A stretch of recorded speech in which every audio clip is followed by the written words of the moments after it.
Hello everybody and welcome back to my channel. In today's video we are finally going to have a Christmas DIY.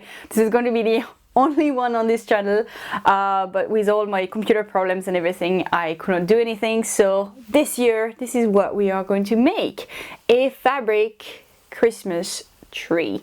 My mom used to make them a lot when I was a kid and they were great presents, so this year I decided to make them again. You can make them with 6 strands or 4, like this one. I do personally think that the 6 strands one work better, so I would invite you to cut 3 pairs instead of 2 on the pattern, and that would work a lot better. You will see it in the intro. I will have a little clip of this tree because it has found a new home already, so I don't have it anymore. But it works as well with 4, as you can see. It's just not as full. So, as usual, the pattern will be available on my Dropbox link that I will put down. And let's boo-boo with the tutorial.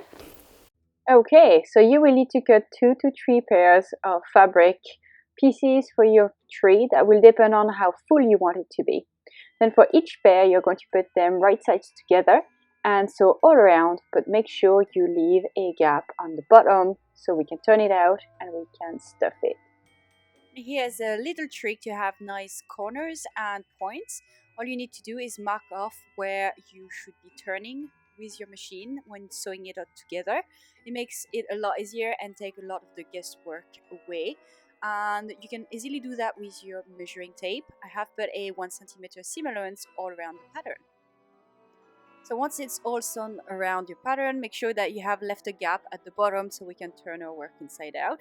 As you can see, I have a little helper and, well, she's trying, bless her, but she's not helping much. You will need to relieve some bulk, so you need to cut your points. So cut the seam allowance and to relieve some bulk. Make sure you don't cut through your sewing line. Also on your inner points, you need to do the same, otherwise it's not going to look very neat.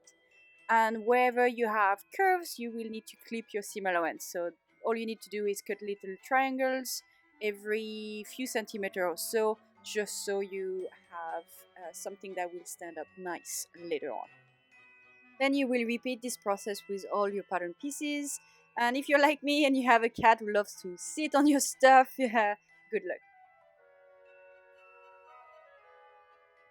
So once you're done sewing your pattern pieces, you can just turn everything inside out, and then you can just give it a good press with your iron, just so everything is nice and neat. So once you have everything turned inside out, make sure when you iron that you iron the seam allowance of your opening towards the inside. After that, you can put all your pattern pieces together on top of each other. So whether it's 2 or 3, it doesn't matter. And then we are going to put a line of stitching across the middle. So that's what's going to do the separation of all the little sides. So now that everything is sewn, the next step is stuffing. I'm using pillows for that, and I buy them in Primark. I find that it does work out cheaper to do it that way. But whatever you feel like stuffing it with is fine. Now that it's stuffed, we need to close the opening. So I'm not the best at hand sewing, but I'll show you how I do mine. And it's a ladder stitch. So you will need needle and thread doubled up with a knot at the bottom. And we will start within the seam allowance of one side and grab a stitch within the seam allowance. Then we are going to run another stitch parallel to the first one in the opposite side. So starting at the beginning of the opening and put a stitch in within the seam allowance, just like so. Then you're going to grab another stitch in the opposite side within the seam allowance. Then you're going to move on to the other side and run another stitch parallel to the second one onto the opposite side again. So you're going to keep on going until you have the gap closed. And seemingly it should be an invisible stitch, but I'm a bit rubbish at it, so it's not too neat, but will do. So once you have closed the gap, we just need to secure the stitch in place. So just grab one of the stitch and make a knot with your thread, and then you can just cut it out. Alright, so the last step is embellishments, and for that, just let your imagination run wild. You can really do anything you want with it. So as you can see, I went for a very sober look, but you can just go wherever you want. Alright guys, that's it for today. I hope you enjoyed this tutorial and you somewhat found it helpful. If you did, why not leaving a thumbs up, and you can also subscribe if you don't want to miss any of my video ever again.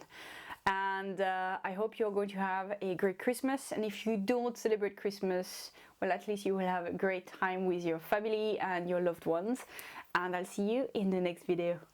Bye.